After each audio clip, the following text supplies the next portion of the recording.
Anything to discuss?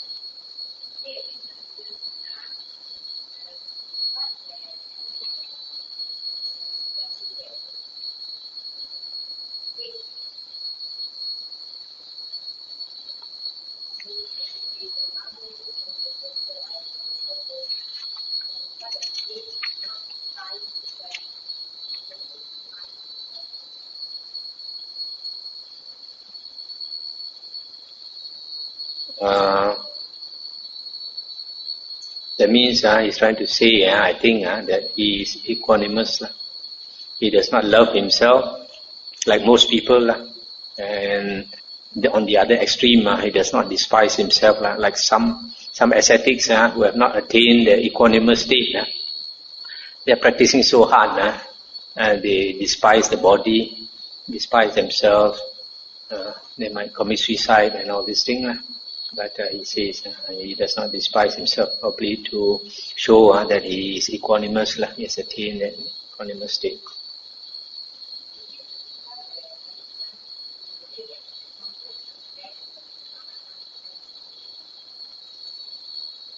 You see, normally the Buddha and the Arahant disciples, they don't generally inform people that they have finished their work. But only that when they have attained enlightenment, generally they would go and see the Buddha and tell the Buddha that they have finished their work, but in such a way that there's no self. They don't say, oh, I've done my work, I already attained Arahanthood. They never talk like that, because they have no more self. Instead, they will say,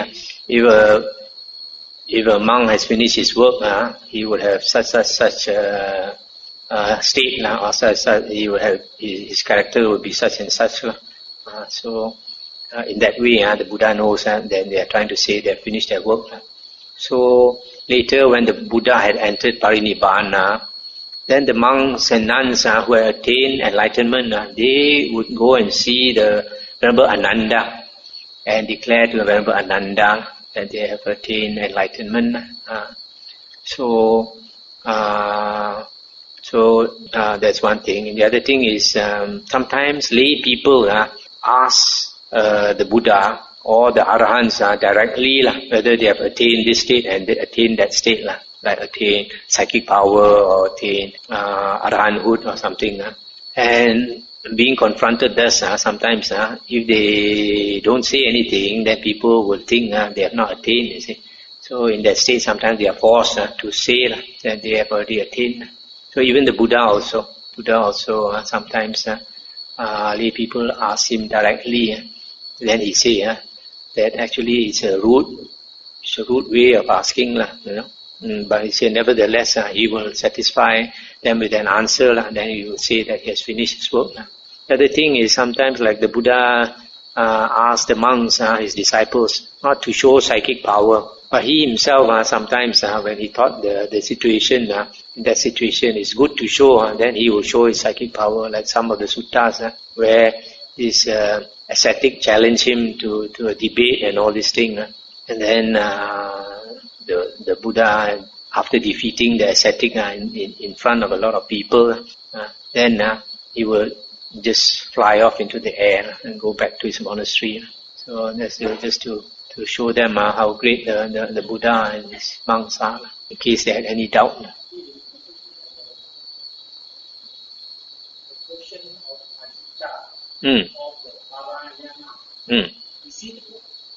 Just now I mentioned is from the Sutta Nipata, and the Sutta Nipata is one of the books in the Khuddaka Nikaya.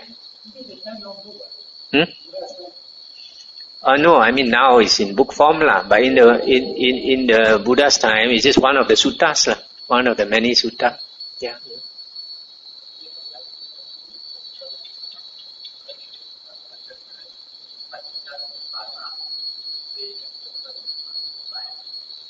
Yes, it's the same. Only thing, consciousness, you can, in the Paticcasamuppada, there are two interpretations. One is that you can see it, for example, like the traditional interpretation, avijja paccaya sankhara, sankhara paccaya viññānaṁ, Vijnana is consciousness lah. So because of ignorance, you have volition. And because of volition, that means the will to live lah. You have the will to live. And because of the will to live, you have consciousness. Now, in that case, that consciousness, two ways to interpret it. One is, if you follow the traditional three lives interpretation, they say because of past life ignorance, but then the Sankara, they don't interpret as will to live. They interpret it as karma. They create karma in the past life. And because of that, in the present life, that consciousness is reborn. That consciousness starts again. That's one way of saying. That means that consciousness refers to the birth of a being. But another way of seeing is that you don't need to talk about past life. You can consider it as moment to moment. Every moment in our existence, we have ignorance. And because of ignorance, we have the will, the strong will to live. And because of the strong will to live, our consciousness arises. As I mentioned, consciousness is not a constant stream. Consciousness arises momentarily and passes away. And you need something to make it arise again before it passes away. And what is that something? That something is that will to live. So prolongs that consciousness. When there is no more will to live, a person dies. Consciousness will stop. So you can consider it like that, moment to moment.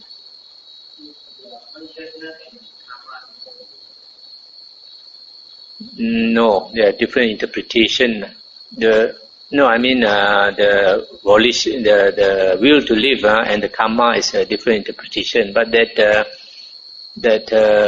Sankara is interpreted by the traditional monks, follow the commentaries and all that as karma, and that is a condition for Sankara, is a condition for karma to arise. So here I'm saying that Sankara is the will to live, whereas the traditional interpretation according to commentaries is karma. But then there is a fault with this, because if you say if it's karma, then if a person does not create karma, it means he will stop existing.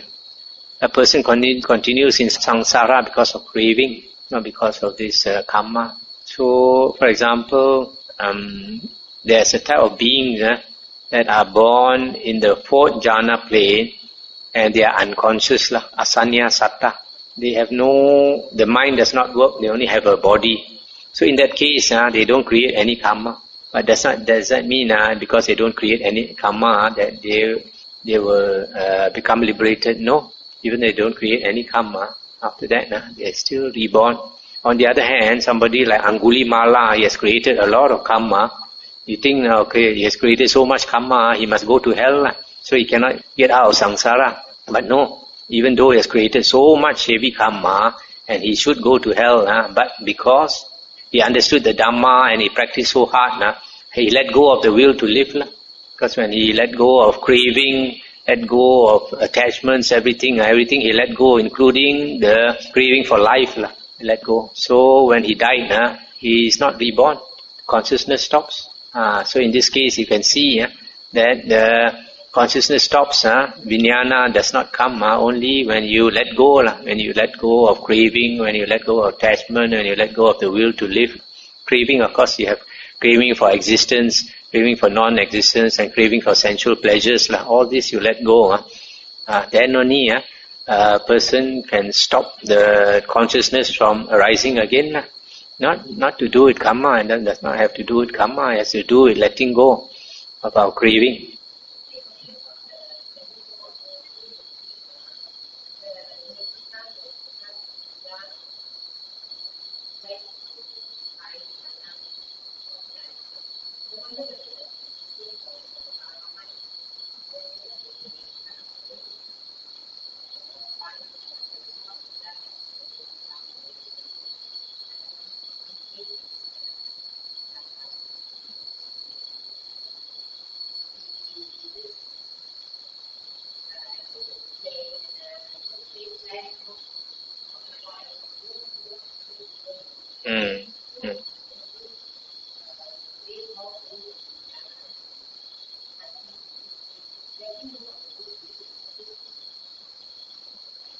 You see, in the Mahaparinibbana Sutta, when they describe how the Buddha attained Nibbana, he entered the fourth jhana, and coming out of the fourth jhana, he entered Nibbana.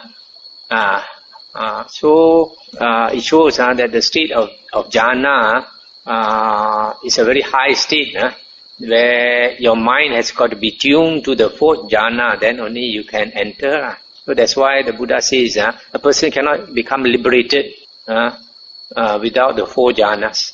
In one of the suttas in the Majjhima Nikaya, the Buddha said it is impossible to attain destruction of the five lower fetters, which means anagamin and includes the arahant, without the four jhanas. So even if a person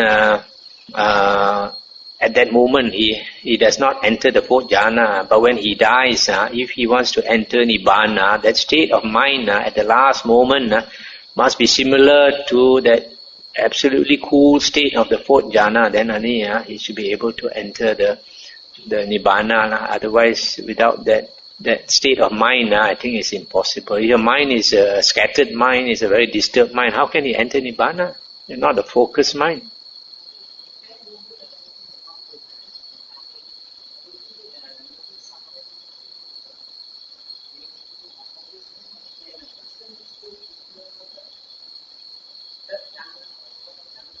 That is whether you have already attained it before. If you already attained it before, the mind can revert to that.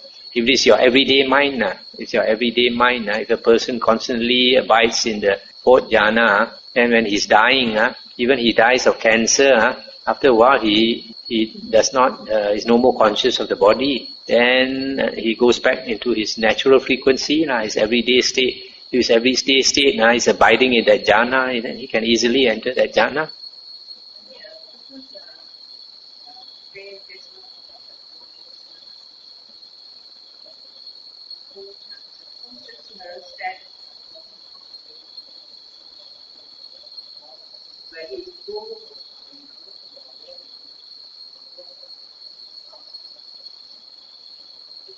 Consciousness creates the world, it's not consciousness.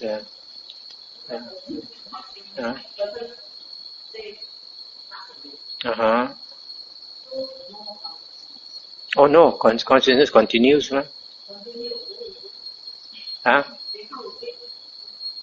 Basically, it doesn't go anywhere. It's just that your mind, your consciousness, will show you you are in a certain realm, or you are in a certain. So your consciousness is producing the world for you.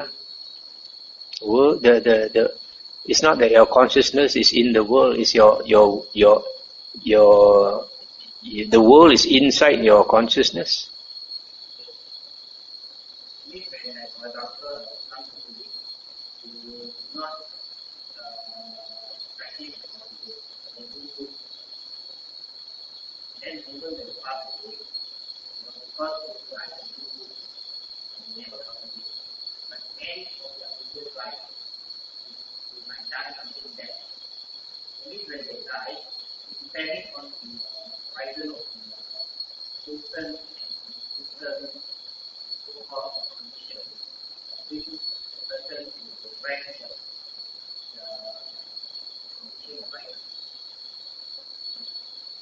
There is a sutta called the Mahakamma-vibhanga Sutta, where the Buddha says there are some ascetics, they have developed psychic power, but their psychic power is quite limited. So they see a person living a good life. After living a good life, that person dies and is reborn in the woeful plane, either as a ghost or animal, or maybe even in hell. Then they see, how come this person does good deeds in this life, does not harm people, and then he goes to the woeful plane. Then they say there's no such thing as karma. The karma says, if you do good, you should get good. Right? You should be born in a happy destination of rebirth. But this fellow is born in a woeful destination. On the other hand, the opposite may also be true.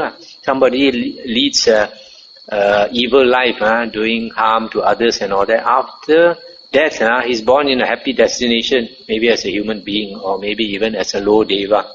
Then this ascetic says there is no karma. But the Buddha says it's not that.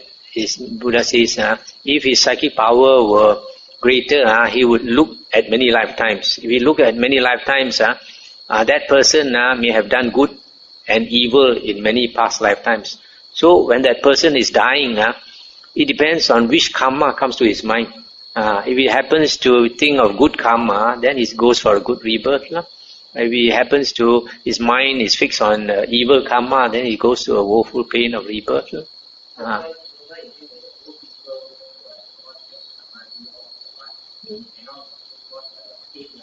Mm. Mm. Mm.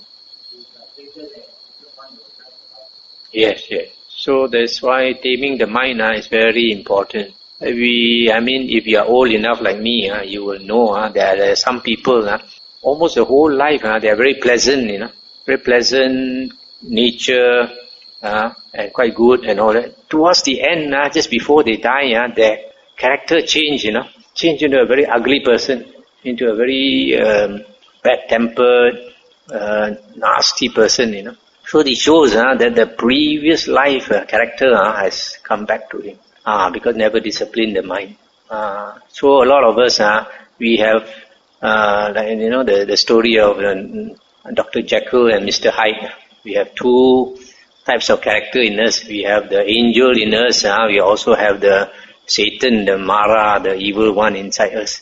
So how, when you die, which one will become greater? If you don't tame your mind, you don't cultivate good qualities, towards the end, all your unwholesome character come up, then too bad for you, you go to the animal realm or something like that. That's why don't rest on your laurels. A lot of people we think, I never do evil, I don't harm people. Mm. Mm. Mm.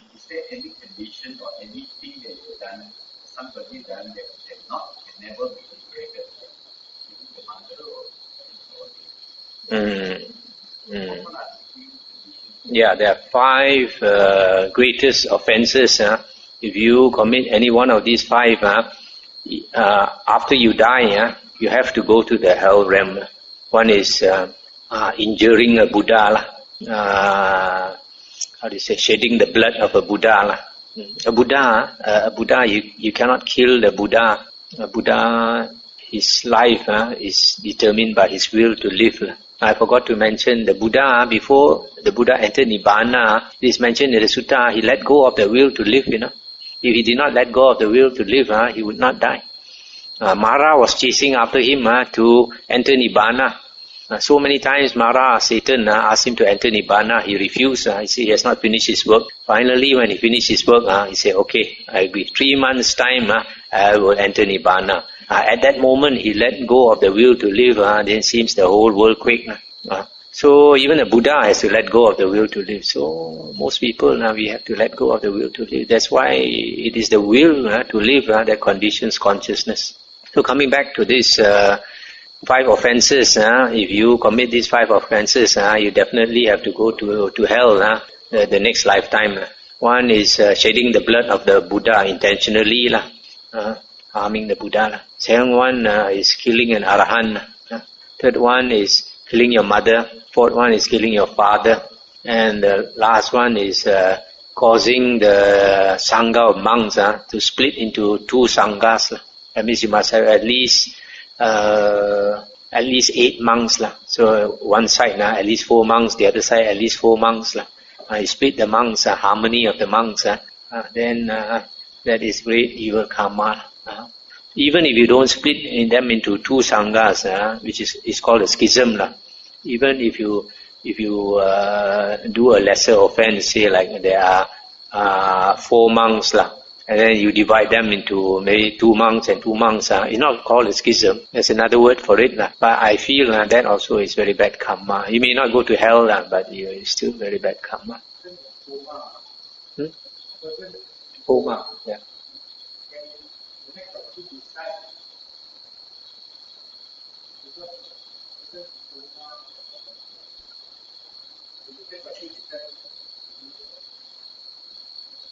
within the law lah. Within the law you can decide lah. Unless the person has made a will lah. There's some people they are already given clear instructions lah. Not to put them on life-saving equipment or anything like that. Like Ajahn Buddhadasa, he saw Ajahn Chah suffer for so many years. So he told his disciples, when I become unconscious, I go into a coma like that. Don't give me oxygen and all that thing to keep me alive. He said, just let me go. So if a person has given strict instructions like that, now you have to follow his wish. Otherwise, the family decide. But the family also cannot do certain things like take his life. The most you can do is take away the life support equipment, the oxygen and all that. Then let him struggle. Whether he wants to live or not depends on his will. If his will to live is strong, he will continue to survive. Okay, can we stop here for tonight?